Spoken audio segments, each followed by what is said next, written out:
ROP is a complex disease, and having a unified way of careful description is the key to allow the timely intervention if indicated. A committee for ROP classification was formed in the 1980s, which proposed an international classification of ROP by dividing the retina into 3 zones, classifying the stages from 1 to 5, as well as describing the extent of ROP in clock hours of involvement. The unifying principle underlying this classification is that the more posterior and the greater the amount of involved retinal vascular tissue, the more serious the disease. In 2005, with improved imaging techniques, a more quantitative approach was added to some of the characteristics described in the original classification.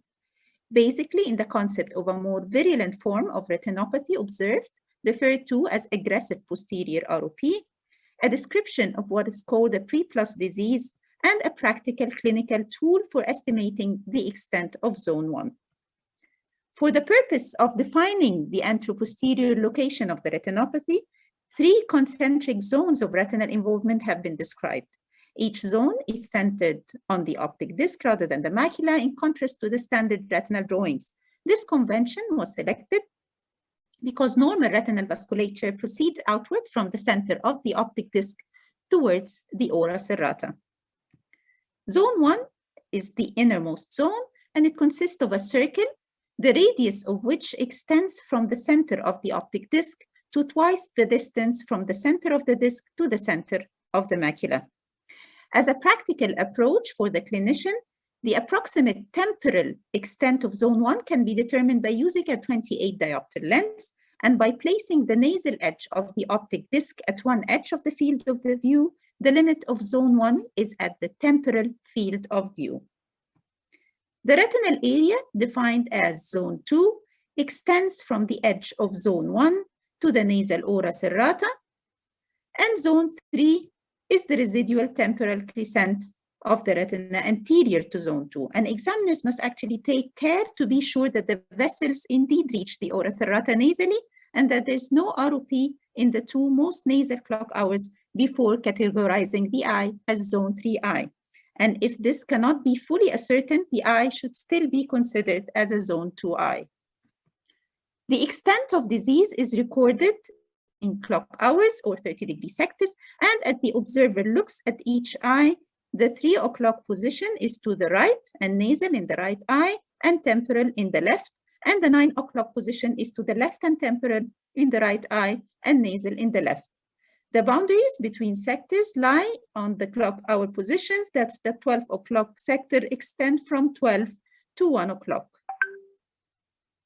There are 5 stages that are used to describe the abnormal vascular response at the junction of the vascularized and avascular retina.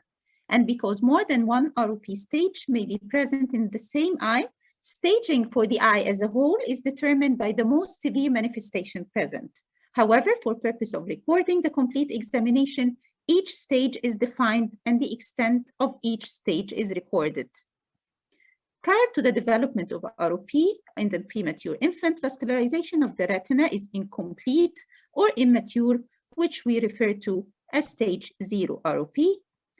And the 5 stages denote the degree of vascular changes. Stage 1 is the demarcation line, and this line is a thin but definite structure that separates the avascular retina anteriorly from the vascularized retina posteriorly, and there's abnormal branching or arcading of vessels leading up to the demarcation line that's relatively flat, white, and lies within the plane of the retina. The ridge is the hallmark of stage 2 ROP, and it arises in the region of the demarcation line. It occupies a volume and a height and width and extends above the plane of the retina as shown here.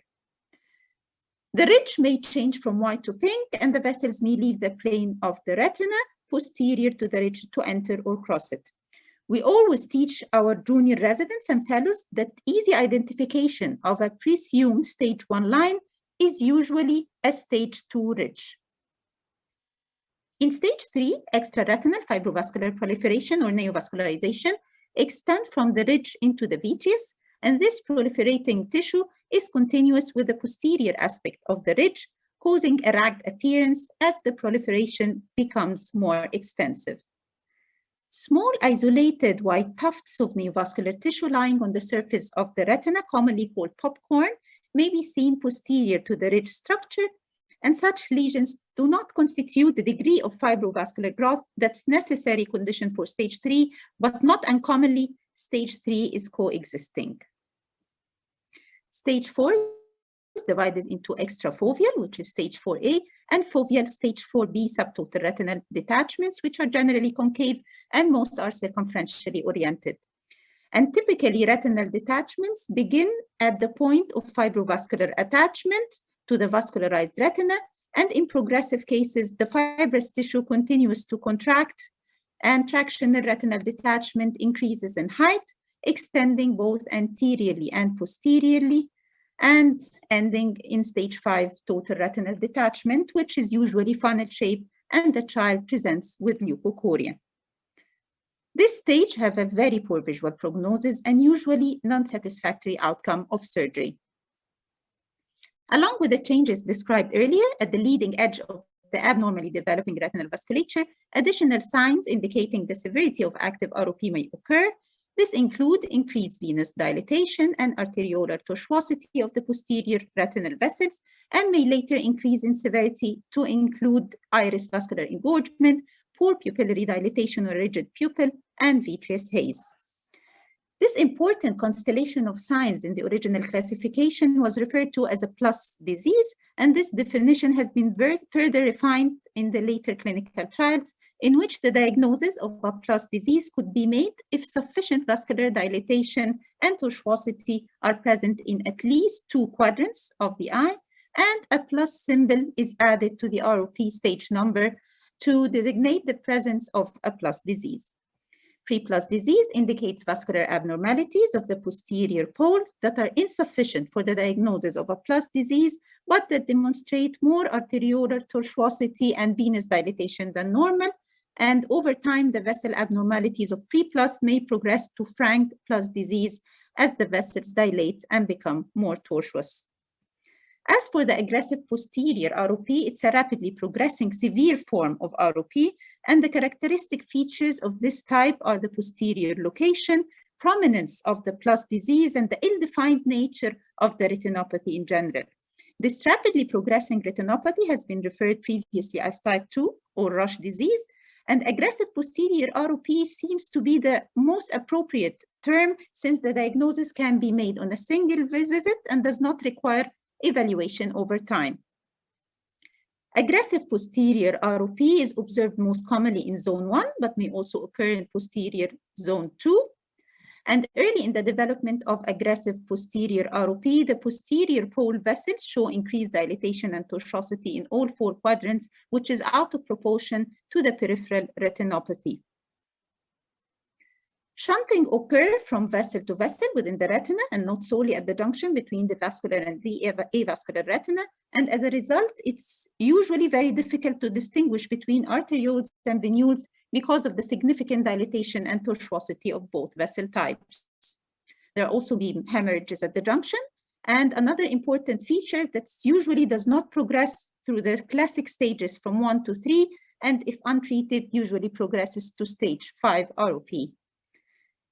Regarding the regression of ROP, most ROP regress by a process of involution from a vasoproliferative phase to a fibrotic or a cicatricial stage. And one of the first signs of stabilization of the acute phase of ROP is failure to progress to the next stage. And in general, the more severe the peripheral changes, the more severe the posterior pole changes. And these are tractional phenomena that can vary from minor distortions of foveal architecture to severe displacement of major retinal vessels, usually temporarily and often accompanied by dragging of the retina and macular ectopia. And thank you.